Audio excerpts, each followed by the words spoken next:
Part 1. Susan came to a Barclays bank and talks to a bank clerk. First, you have some time to look at questions 1 to 6.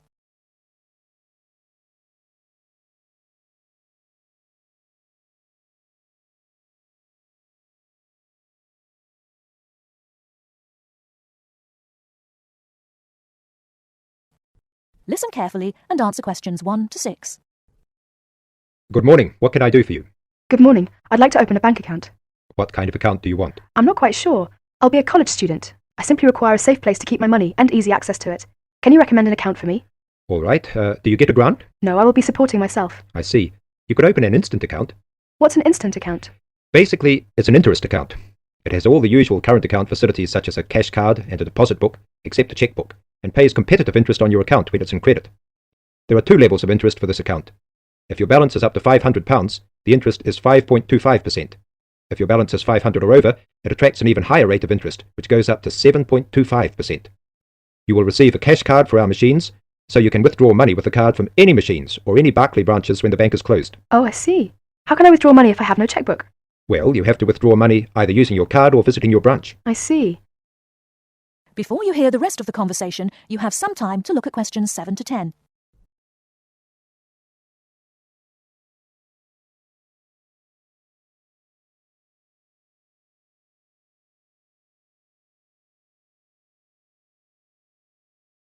Now listen and answer questions 7 to 10. How can I find out how much money I have in my account? You can ask your branch and tell them how often you would like to receive your statement, which provides you with a permanent record of income and expenditure. It will show every transaction on your account and the balance remaining at the end of each day. You can also use your cash card to check your balance. That's fine. I think I'll open an instant account. That is the end of Part 1. You now have half a minute to check your answers.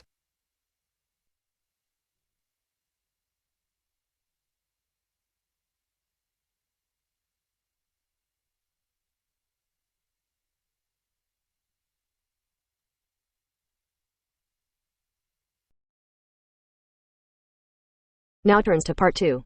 Part 2. A conversation between Mrs. Lamb, a member of the staff in a large hospital, and Andrew, who is a student in the nursing school. Mrs. Lamb is explaining the rules about visiting hours in the hospital. First, look at questions 11 to 14.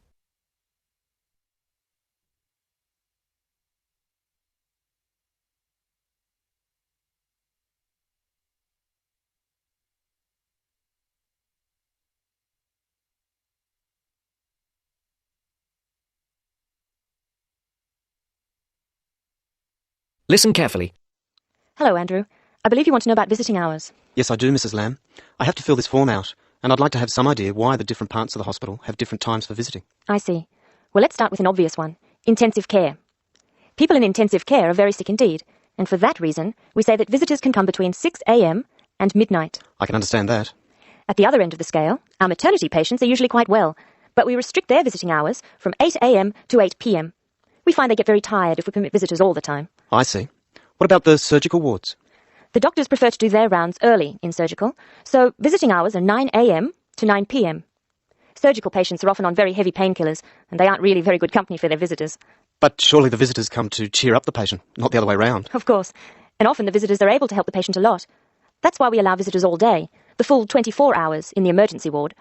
They help comfort the patient while they're waiting to be diagnosed. Of course, it's not just everyone who can visit a sick patient. People in intensive care can only be visited by their immediate family. What's more, we only allow 2 people in at any time. We let children of the immediate family in to visit people in intensive care, but we don't like to do it. It's very hard on the children, and it may distress the patient. However, if the patient asks for the child, and the family agrees, that's okay. What about children in maternity? Of course we let them in. They're very pleased to see their mothers. The rule in maternity is everyone may visit, up to 6 people at a time. The maternity ward is quite sociable after all. The surgical ward must be different. It is indeed. We don't allow children in the surgical ward because of the danger of infection. And as you know, we restrict the hours. There are a lot of procedures which must be carried out on surgical patients, and we only let 2 visitors come in at a time. And in emergency, people are allowed to visit all the time? Oh yes, we rely on patients' relatives to be there for them, and we permit everyone to visit the emergency department at all hours. However, we restrict it to 3 visitors for each patient. Otherwise, the room just gets totally crowded. Before the broadcast continues, Look at questions 15 to 20.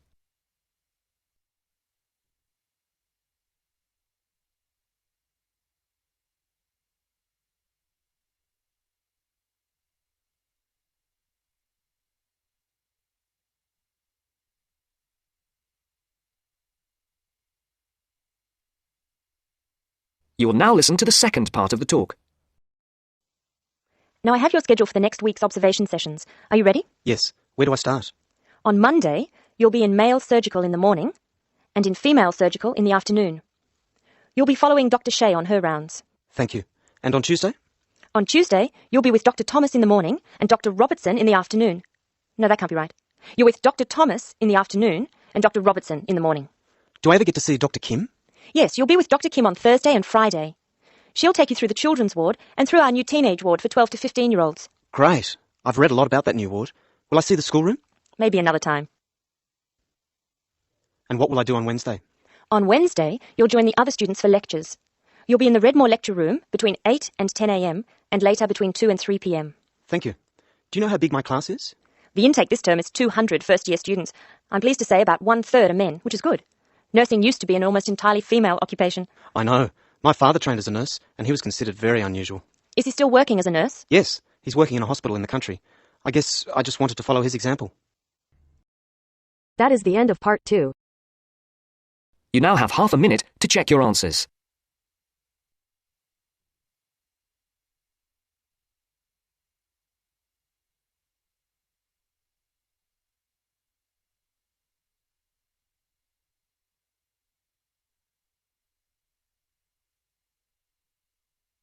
Now turns to part 3.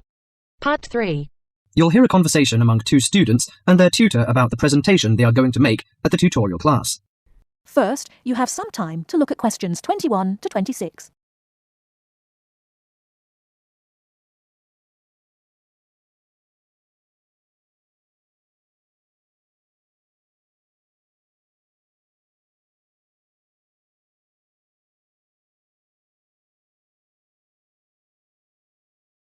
Now listen carefully and answer questions 21 to 26. Right, Jason and Karen. How are your presentations for the next tutorial class?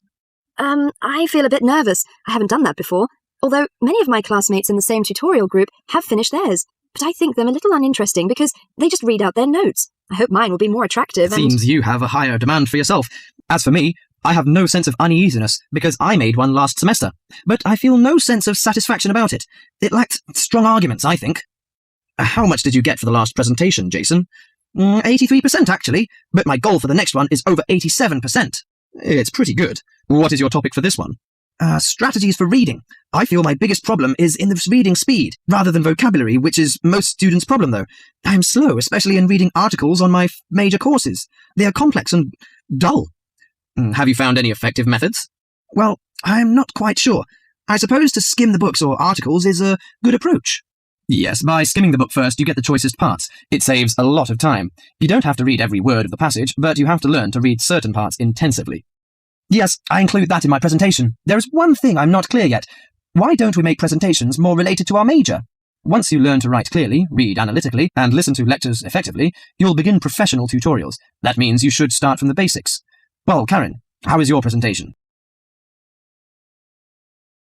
Before you hear the rest of the talk, you have some time to look at questions 27 to 30.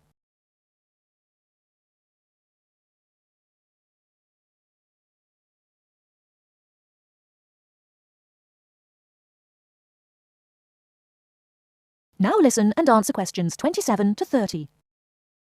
Oh, Karen, how is your presentation? I am still in a panic. I want to find some more interesting topics about writing, but I wonder what articles I can refer to, because there are so many of them.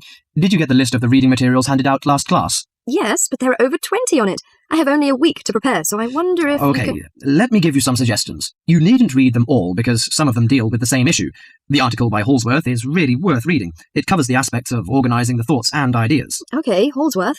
You should also read the article by Jackson, but just look at the part on research methodology, how they did it. Right, I'll read that one. You should also read the article by Fisher, but just look at the part on the writing plan. That is, how to plan your writing in a systematical way. Okay, Fisher, got that. And if you have time, the one by Risewell says very relevant things. It teaches how to title your articles and make it appealing. You should finish the whole book. Okay. Now, the one by Burns, if I were you, I wouldn't bother with the whole passage. Just read the conclusion, which summarises the use of rhetoric. Oh, now I understand. Thank you very much. That is the end of part 3. You now have half a minute to check your answers.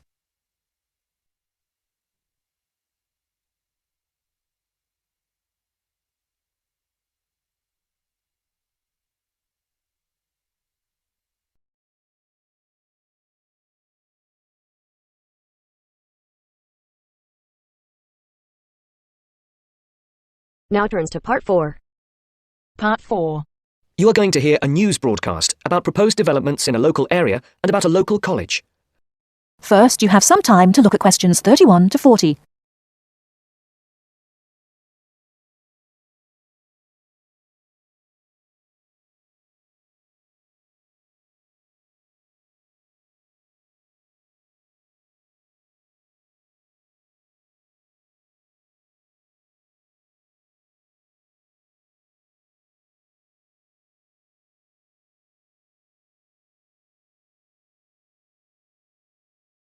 Now, listen carefully and answer questions 31 to 40. And now for our main headlines on Southern local news for today. First of all, the report relating to the proposed motorway and other developments around the village of Tartlesbury was published this morning. And, as has been expected, it has created quite a lot of interest. The new motorway will pass along the north side of the village, crossing the River Team less than half a kilometre from the well-known beauty spot, Streve Ford, to the northeast of the village. The motorway will cut the village off from the ford, where many children play. But that is not the end of it. There are also plans to build 1,000 houses on farmland west of the village. And on top of that, there are proposals to build an industrial estate for new technology companies on the site of the old steelworks on the edge of the village. A news centre with a swimming pool and a very wide range of sports facilities and a large supermarket with other shops are also planned next to the housing estate. Mr. Jones, a local farmer we spoke to early today, is strongly against the plans. But the local council is pushing for them to be adopted in full. They say that new housing is needed in the area and that it is an opportunity to take advantage of government grants for setting up new technology developments. The mayor, Mr. Funn, says, "We must make every effort to do our part for the economy of the country and for the local people. This is a golden opportunity to put Tartlesbury on the map." Reactions to Mr. Funn's comments have been quick to come. Surprisingly, when we contacted the spokesman of the local conservation group, he was very much for the planned developments. But not all the local groups support the scheme. And, unlike the mayor, the local MP, Mrs. Wright, is very much against the planned developments. Mr. Khan, a local shopkeeper, had this to say: "People are absolutely horrified at what is being proposed here. This is just a chance for some people to make money quickly. But I can assure you that if they think that local people are going to be a walkover, they have another think coming. Of course, we welcome the jobs that the new technology park will bring, but we feel that the large increase in housing and the proposed motorway will destroy the character of the area." I think this is a debate that is going to run on for quite some time, and we here on Local News will keep you informed. And now for something quite different. This year's exam results have just come out, and there are a lot of happy faces out there. It would seem that the number of young people going on to university from the local college in Upton, which is not far from Tartlesbury, has increased by 25% this year. All those who have applied to go to university or into teacher training colleges have found places. This is the first time that there has been a 100% success rate at the college. We spoke earlier to the principal of the college, who said she was very proud of all those who had achieved their aims, and she wished them every success in the future. There will be another news bulletin at 11 p.m. And for now, it's back to more music from around the world. That is the end of part 4. Stop, stop, stop, stop, stop, stop. Stop, stop, stop, stop, stop. Stop, stop, stop, stop, stop, stop. Stop, stop, stop, stop, stop, stop, stop.